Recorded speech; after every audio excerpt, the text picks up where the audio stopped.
Well, welcome to Christian Answers. My name is Pastor Jeff Short, and today we're going to be talking about 1 year later after Donald Trump's election. We're going to be talking about what does this mean to Christianity in the United States.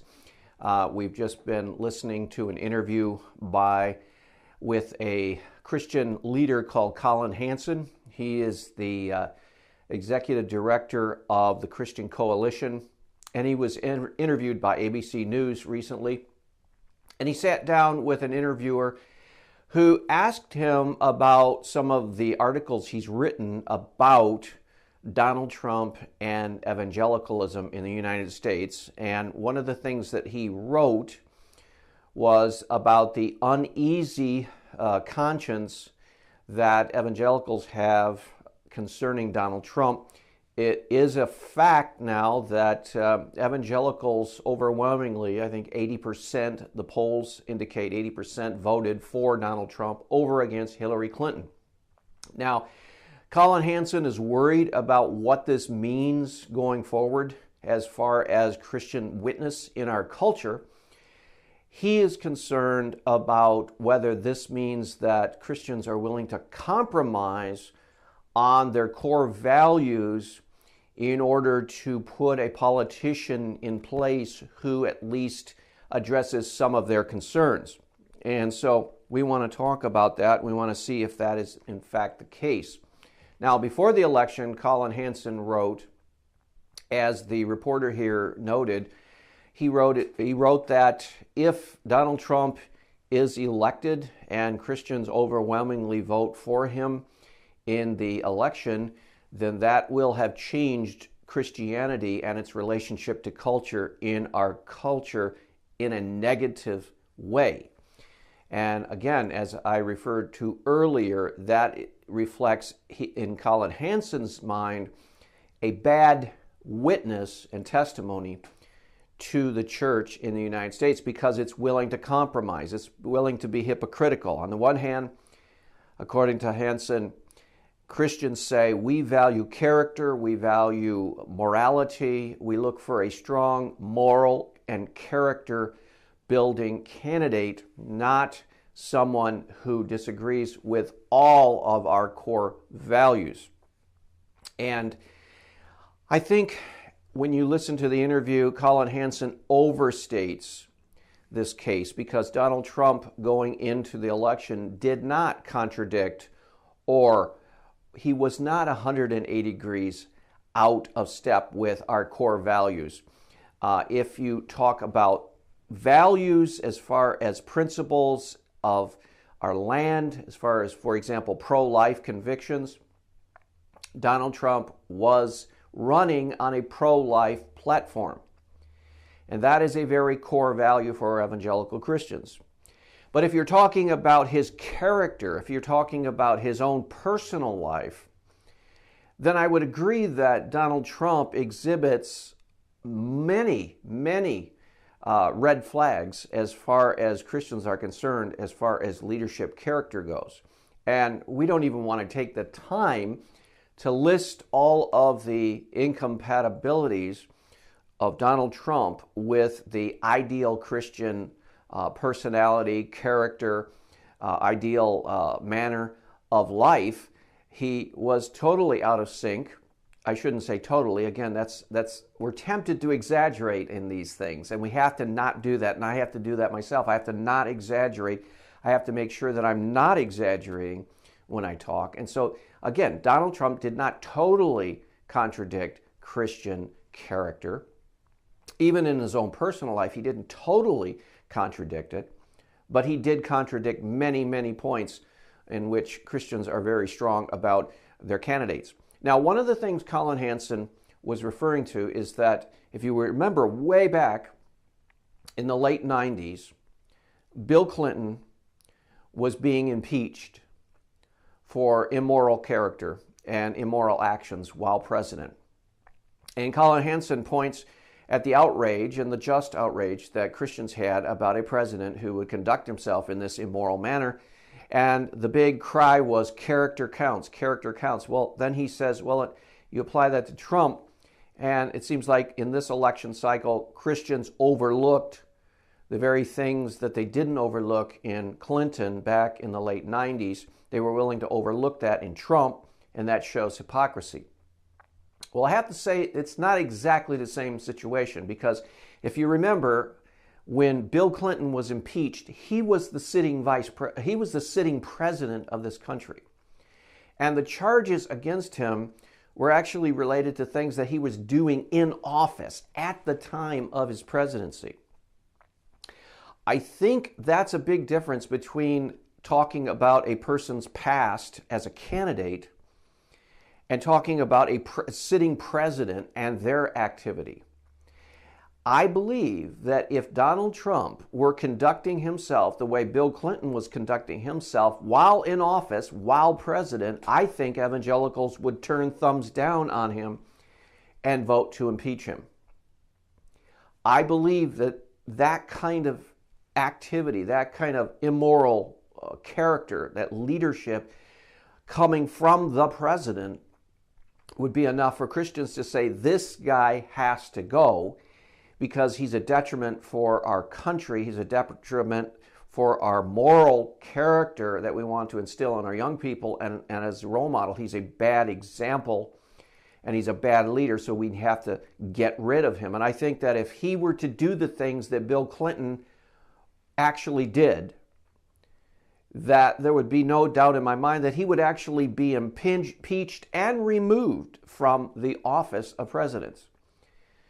But to say that because Christians back in the late 90s wanted to remove Bill Clinton from the presidency because of his lack of character and his immoral actions while in office, that is different than saying about a candidate for the 2016 election, Donald Trump, that yes, we understand that his past is bad, but we do believe that he is not going to do that now, and he's different. And in fact, there were Christians who did testify to the fact that Donald Trump is a different kind of person than he was before, that in the past, they admit that he was an immoral person and that he was displaying bad character. But we also believe that people can be redeemed. I remember during the election when James Dobson met with Donald Trump, he actually referred to Donald Trump as a baby Christian. So in his mind, he understood Donald Trump as someone who wanted to follow Christ and actually wanted to have a life that was pleasing to God. And so it's not fair to say that Christians are hypocrites in voting for a man who, under normal, ideal circumstances, they would not normally vote for, because of the circumstances that are different in the two cases. Again, Bill Clinton was a sitting president. Bill Clinton was doing these events while he was in office. Donald Trump supposedly did some of this junk before he was even involved in politics. Yes, indeed, that does show that there are character flaws in this individual, but we have to also realize that people can change and they can mature as they get older. And so, again, it's not a direct cut and dried case of hypocrisy. No, Christians struggled with this. I remember as a pastor before the 2016 election, I struggled with whether I should vote for a man like Donald Trump, whether you could trust a person like Donald Trump. And and I was actually leaning on not voting, which is what Colin Hansen obviously did, because he made some references to the fact that he could not vote for Donald Trump. And I would assume that he then didn't vote for Hillary Clinton, because that would be totally hypocrisy on a Christian's part to vote for her. And there were people that did that. They would vote for Hillary Clinton, even though she's 100% for abortion, 100% for gay marriage, 100% for all these immoral, disgusting things that the Bible directly teaches against that are detrimental to society, any evangelical Christian who votes for Hillary Clinton has a lot to explain, a lot more to explain than anyone who reluctantly voted for Trump. Well, I remember struggling, and I remember even struggling up until the day of the election. And the question was, should I even vote? Because I wasn't pleased with any of the candidates. I wasn't pleased with Trump, and I certainly wasn't pleased with Hillary Clinton. I would never vote for Hillary Clinton under any circumstances because of the things she stands for, the corruption that she represents, and then it's just on and on. The Democratic Party candidate, the party of death. I mean, there isn't anything about abortion that the Democrats haven't ever pushed and promoted. There isn't anything about gay marriage that the Democrats haven't pushed and promoted. So they run totally contrary to my Christian worldview, the biblical teachings. So I would never, under any circumstances, vote for a pro-abortion candidate. And so I'd never vote for Hillary Clinton under any circumstances. The big question in my mind was, could I ever vote for someone like a Donald Trump? And I wasn't happy with the fact that the Republicans put him as candidate and they gave us that option. I wasn't very comfortable with the fact that I was being forced to choose between two bad leaders in my mind. And I do believe that that is the case, that we had a choice of two bad leaders. Now, on the one hand, as a Christian, I felt that I could abstain. I could just simply not vote. And then my conscience would feel good about the fact that I didn't vote. But then I would also feel bad about the fact that possibly, and I didn't know the results of the election, of course, before the election. I didn't know the outcome, what it would be. But I wouldn't be able to feel good, and my conscience wouldn't be clear if I, by not voting, helped Hillary Clinton win, which is really something that hasn't been talked about enough by people like Colin Hansen. He didn't vote for Donald Trump. Does he realize and take full responsibility that he was actually helping Hillary Clinton get into office? Because for every Christian who didn't vote, there was a person who would vote for Hillary Clinton and help her get that much closer. And who knows? The race was very close as it is. In fact, Hillary Clinton actually garnered more of the popular vote than Donald Trump, as everybody knows. So this was very, very close. But I think in the end, what made me vote for Donald Trump and what made me, take that step, even as I looked at the man and his own personal character and his history, and the question was, is he really a conservative, and is he really going to promote these issues that he's running on, or is this just a ruse to get into the White House? And then it occurred to me, well, I actually care more about what he does when he's in the office as far as ending abortion, appointing Supreme Court justices that will oppose Roe v. Wade, defending Christian and religious freedoms in our culture that are under assault by the secular left, and so on. It really matters more what he does, whether these things go to his heart or not.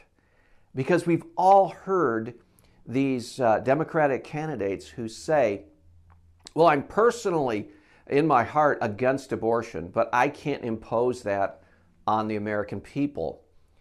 And so in a strange sense, it really is irrelevant what Donald Trump really thinks in his heart, or whether he even knows what he believes in his heart.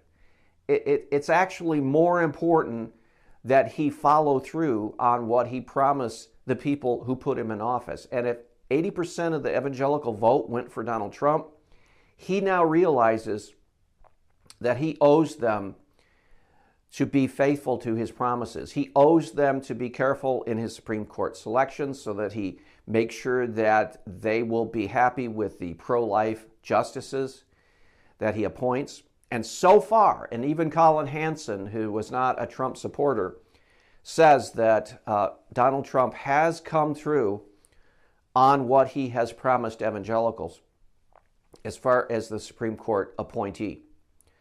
And we have to look and see, and wouldn't it be an irony of history that we've had all of these candidates all through the years, and many of them professed Christianity and actually claimed to be pro-life in their personal beliefs, and they appointed Supreme Court justices. And even though all of these presidents have come and go, we still have abortion with us. It hasn't been overthrown. Roe v. Wade has not toppled. Wouldn't it be ironic to have a man who really, maybe in his own heart of heart, could care less about abortion? It doesn't really matter to him. And yet, based on the supporters that supported him for the office, he actually does a better job at appointing Supreme Court justices that eventually overturn Roe v. Wade. Wouldn't that be ironic that a Donald Trump president, of all people, actually is the one used to overturn that evil? And that's just the way God can work. That's just the way he has done in the past, sort of an ironic twist to things. So when we look at a candidate like Donald Trump, I think the important thing for Christians, what they were thinking is that we want to give this man an opportunity to see what he can do. We don't want to give Hillary Clinton an opportunity to do what she can do, because we already know what Hillary Clinton is all about and what she will do. And she will do everything in her power to promote abortion at any level of pregnancy. She wants to promote abortions worldwide with Americans' taxpayer funding. She wants to promote abortion domestically with taxpayer dollars. She wants to do everything she can to help women abort their babies. She also wants to do everything she can to spread the LGBT agenda worldwide, not just in our own country, but worldwide. She wants to corrupt the whole world with immorality and perversity. So we already know what Hillary Clinton is all about and what she would do. And so I think Christians said, well, we don't know enough about this Donald Trump guy, and we don't know whether he's really a conservative or not, and we really don't know if he holds these values that we hold dear as far as abortion and opposition to gay rights and things closely in his own personal life. But he says that he's going to run on a pro-Christian, pro-family values platform.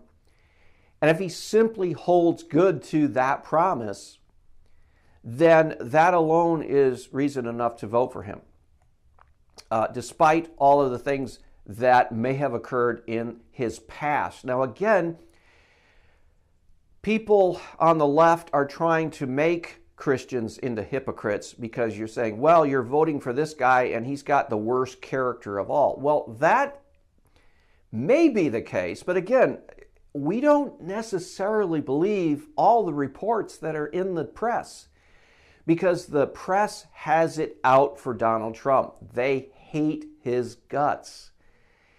And everyone acknowledges that in the media. They want to see him down. And so every bit of dirt and muckraking journalism that you can imagine is being thrown against Donald Trump. And you have to realize Christians don't buy into all of that. They don't accept all of that. So are we being asked to simply assume that all of these reports that the news is digging up, these are all true? And that we have to react in the manner in which the newspapers and the television reporters are reacting at this? Why do we have to follow along? They're after Trump to throw him out of office. That's not our agenda. I think Christians want to say, okay, he's done pretty good with Neil Gorsuch on the Supreme Court. He's done pretty good in some other areas as far as the rolling back this abortion culture. And he's done pretty good in some other areas of deep concern to the evangelical community, morally and socially. So let's give him a chance. We don't buy into all of this scandal, muckraking journalism that we see all over the place. In fact, for me personally, I don't even watch television news anymore. And I am very selective as to what kind of news reports I even listen to, because it's all so muckraking journalistic style. It's just like they're throwing mud at the president, at the administration, and seeing whatever they can get to stick. And it's not at all the way news used to be. There is no balance. There is no perspective on this. It is out of control. And so as Christians, I think we're wise in saying, okay, well, let's see what this guy can do. Let's see indeed whether he can fulfill his promises. So far, he's done pretty good. But yes, I think Colin Hansen does have a point when he points to these evangelical leaders who are almost 100% behind Donald Trump in whatever he's doing. I think of the pastor of the large church down in Texas who appears on Fox News and all of the network news all the time defending Donald Trump. I think of, for example, Jerry Falwell Jr., who has no balanced perspective on this situation at all. For some reason, he is 100% behind Donald Trump, as if Trump can do no wrong. I think a more reasonable approach is that, for example, like in myself, I've thought a lot about this. I voted for him, Trump that is, but I'm not a defender of Trump. If he does something wrong, I'll criticize him. I'll say that shouldn't have been said, that shouldn't have been done, or that was a foolish move, or that was a wise move. I am not in the Trump camp as far as defending this man for whatever he's doing. No, I didn't do that for any of the presidents I voted for. And I think most Christians don't defend Donald Trump in everything he says and does. I don't think they should. And so, yes, there is a hypocrisy involved when you have Christian leaders who have decided that no matter what this president does, they're going to defend him to the death. That is so wrong, because as Christians, we have to rise above all of this petty political squabbling. We have to be able to look at the world in an objective standard based on the Word of God and say, this is right, this is wrong, this is foolish, this is wise, and not play politics and not be in someone's camp and not be in someone's pocket. So, no pocket of any politician should any Christian be in. And I'm afraid that you look at some of these high-profile evangelical leaders, and it appears that they are so much in Trump's pocket. And that does discredit Christianity because it takes away our prophetic voice. We need to be prophetic and speak the truth to whomever is in the White House. And we need to be able to say, this is right, this is wrong, this is wise, this is foolish, and not worry about what party we offend and what politician we offend. You know, Colin Hansen says, that some people fear Donald Trump's tweets. I really don't know that that's at all true. I don't know if any Christian leader fears his tweets. I know there are some, like I just mentioned, that tend to want to put a nice spin on everything Donald Trump says and everything Donald Trump does. And that's hypocritical. But as far as fearing Donald Trump, I think he needs to fear God more than Christians need to fear him. In other words, God can remove him. God can get him out of the way if he steps over a line. And God will do that. But as far as giving him a chance to lead and fulfill these promises that he made to Christians before he was elected. I think we need to do that. We need to give him a chance to do his job.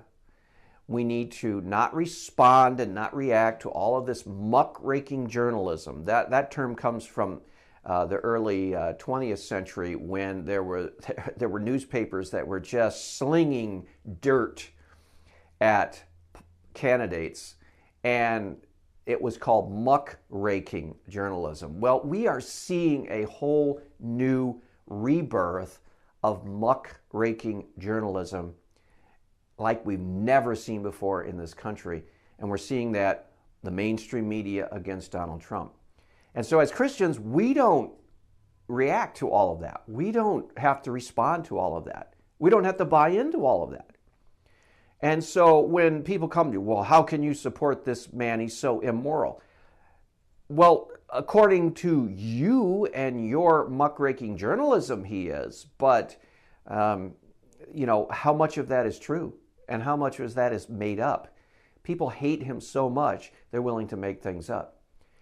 And so we have to be balanced. We have to be wise. We have to be not caught up in all of this politics.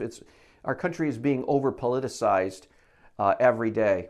And we need to, as Christians, rise above that. But as far as this interview that Colin Hansen gave, I think there are points that are valid and there are points that are not valid. And I don't think he speaks for all evangelicals.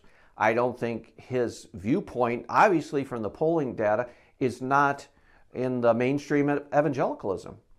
And I don't think that because Christians voted for Donald Trump, that means they're racist or they're bigoted or they're hypocrites either. I think these are false charges. I think Christians did the only thing they felt they could do, and is vote for a pro-life candidate, and they did. And so far it's working out for our cause, but we just have to pray that God uses this flawed individual to work out his will in our country, and continue to pray.